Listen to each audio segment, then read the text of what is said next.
Yuk,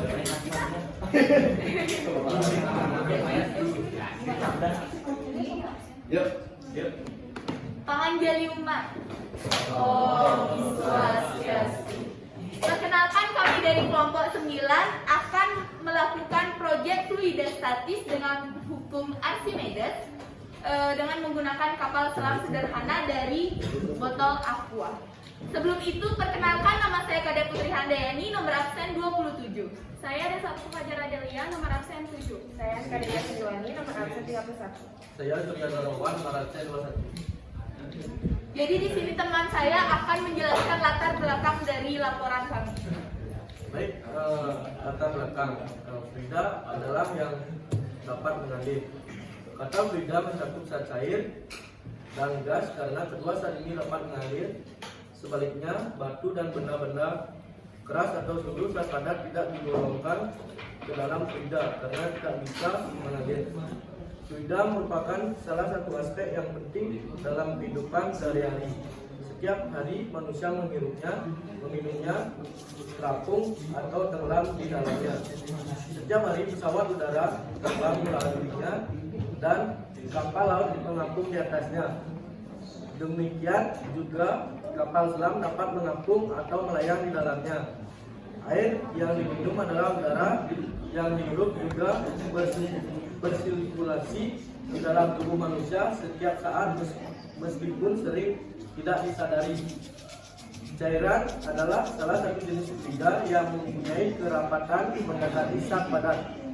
Gas juga merupakan fluida yang interaksi antar sistem partikel dan kita dapat menelaah sifatnya dengan menggunakan konsep mekanika partikel. Apabila fluida mengalami gaya geser, maka akan siap untuk mengalir. Berdasarkan uraian di atas, maka pada laporan ini akan dibahas mengenai fluida statis. Kemudian di sini saya akan menjelaskan landasan teori. Di dalam landasan teori terdapat pengertian tentang fluida statis, penerapan fluida statis dalam kehidupan sehari-hari, dan yang terakhir teori tentang alat yang kami ciptakan. Stop. Yang Sekarang perlu dokumentasi apa enggak? udah. Oh sudah. Yang pertama, di sini saya akan menjelaskan pengertian dari fluida statis terlebih dahulu. Fluida diartikan sebagai suatu zat yang dapat mengalir. Materi yang kita temui dalam kehidupan sehari-hari terdiri dari zat padat, cair, dan gas. Nah, istilah fluida mencakup zat cair dan gas karena zat cair seperti air atau zat gas seperti udara dapat mengalir. Zat padat seperti batu atau besi tidak dapat mengalir sehingga tidak digolongkan dalam fluida. Fluida secara umum dibagi menjadi dua macam, yaitu fluida tidak bergerak, hidrostatis, dan fluida bergerak.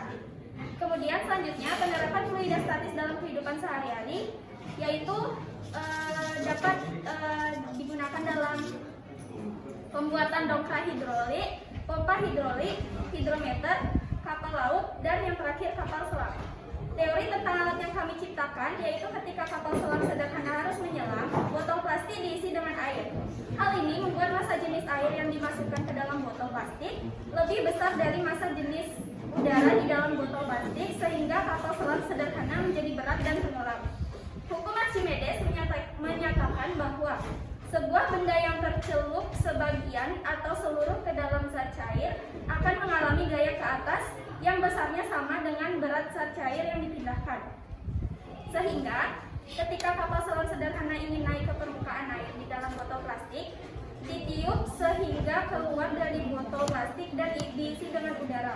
Hal ini menyebabkan massa jenis air di dalam botol plastik lebih kecil dari massa jenis udara sehingga kapal selam menjadi ringan dan mulai mengapung kembali. Baik, di sini saya akan menjelaskan tentang bab 3, yaitu pembahasan yang berisi tentang cara pembuatan, alat dan bahan, rincian biaya, cara kerja, kelebihan, kekurangan, serta kendala. Baik, yang pertama itu ada alat dan bahan, yaitu ada botol plastik, selang, lakban, gunting, dan batu. Lalu yang kedua ada cara pembuatannya. Yang pertama, siapkan alat dan bahan yang sudah tertera. Yang kedua, ambil botol plastik lalu bagi menjadi dua bagian, serta lubangi tutup botol sesuai ukuran selang. Potong selang menjadi dua bagian dengan ukuran 30 cm dan 60 cm. Tempelkan kedua selang ke dalam botol plastik dengan lakban. Setelah itu, satukan botol yang telah dibagi lalu ditempel menggunakan lakban. Untuk pemberatnya, tempelkan batu di kedua sisi yang berlawanan dengan menggunakan lakban. Dan kapal selam siap untuk dicoba. Untuk rincian biaya, untuk pembelian lakban itu menghabiskan biaya 19.000 dan untuk selang 6.000. Jadi di sini saya akan mempraktekkan bagaimana cara kerja pada kapal selam sederhana ini. Kapal selam tersebut dimasukkan dengan air dengan ukuran setengah botol. Silakan boleh dilihat. Pegang kan kolomnya.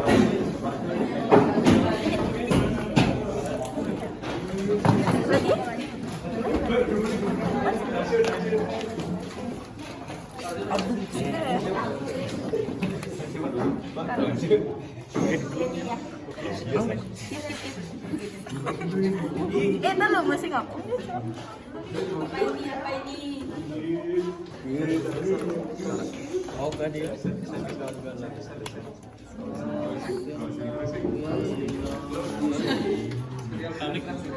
Nih. Jika selang tersedot, maka kapal tersebut akan tenggelam. Sebaliknya, jika selang tersebut ditiup, maka kapal tersebut akan mengambang ke permukaan.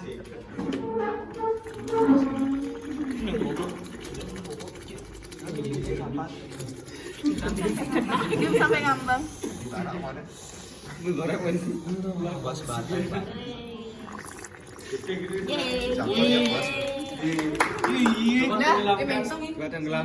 Kenapa? Berarti di gini diminum berarti. Sedot langsung sini taruh. Ya coba sedot. Aku dilebar tuh. Konde. Belum nyampe sini, belum nyampe sini. Ini masih isi gas. Ada dingin sedot. Oh. Kayaknya tegak selangnya bes gini kok harus ke bawah dia kalau gitu. Gini dulu. Biar nggak ada gitu udaranya. Biar nggak ada. Tenggelam. Tenggelam ya. Udah pokoknya dia bisa ngambang ke atas karena ditiup. Karena ditiup. Udah selesai gitu. Udah. Ya sudah.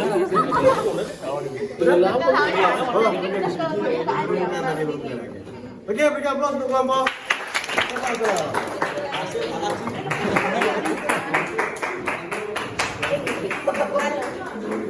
Pegang tetep ya warnanya. Karya seni. Untuk kelebihannya, kami jadi bisa mengetahui cara kerja fluida statis dalam pada proyek kapal selam sederhana. Kekurangannya, kapal selam ini tidak akan bekerja secara efektif untuk pemasangan selang tidak tepat atau tidak simetris. Dan yang terakhir yaitu ada kendala. Kendala yang kami hadapi dalam pembuatan proyek yaitu ada kurang tepatan dalam pemasangan pipa yang tertekuk sehingga udara yang masuk bila disedot atau ditiup akan mengalami penurunan sehingga kinerja proyek tersebut kurang maksimal. Jadi kesimpulannya yaitu setelah meneliti tentang fluida statis melalui proyek ini dapat ditarik kesimpulannya bahwa fluida merupakan salah satu aspek yang penting dalam kehidupan sehari-hari. Karena fluida sangat membantu kita dalam proses pembuatan hal-hal yang kita perlukan dalam kehidupan ini. Contohnya yaitu seperti dongkrak hidrolik, pompa hidrolik, hidrometer, kapal laut, dan kapal selam. Selain itu, fluida juga bisa menjadi peran yang sangat penting untuk membantu kita dalam bertahan hidup. Setiap hari manusia menghirupnya, meminumnya, terapung atau tenggelam di dalamnya. Tanpa adanya fluida, kita tidak akan bisa bertahan hidup hingga saat ini. Saran dari kelompok kami yaitu, dalam mempelajari fluida, kita harus bersungguh-sungguh memahami dan tidak menganggap enteng pembelajaran ini.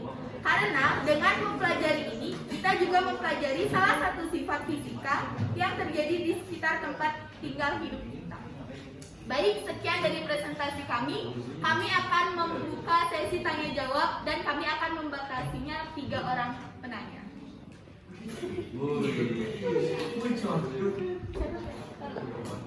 Dah, satu. Perkenalan. Perkenalkan, nama saya Dr. Mafika, absen 17. Di sini saya ingin bertanya apa yang dimaksud fluida statis, dapat jelaskan?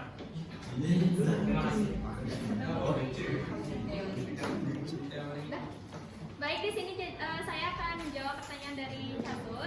Fluida diartikan sebagai suatu zat yang dapat mengalir.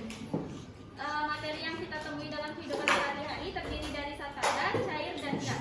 Nah, istilah fluida mencakup zat cair dan gas karena zat cair seperti air atau zat gas seperti udara dapat mengalir. Bisa diterima? Bisa. Baik, lagi dua. Kenalkan, nama saya Ana Agung Sri Firnanda Diana, nomor absen 3. Di sini saya ingin bertanya, kesulitan apa yang kalian alami saat membuat kapal selam sederhana tersebut? Baik, di sini saya akan menjawab pertanyaan dari Genanda. Kesulitannya yaitu pada saat pemasangan pipa. Soalnya kalau misalnya selangnya itu tertekuk, maka udara yang masuk atau yang keluar itu akan terhambat dan tidak efektif dalam cara kerja alat tersebut. Apakah bisa diterima? Baik, lagi satu penanya. Apakah ada yang ingin bertanya? Baik, kalau tidak ada yang ingin bertanya, bila kami ada salah tutur kata, kami mohon maaf. Sekian dari kami. Kami ucapkan terima kasih dan kami tutup dengan para mesati. Om Santi Santi Santi.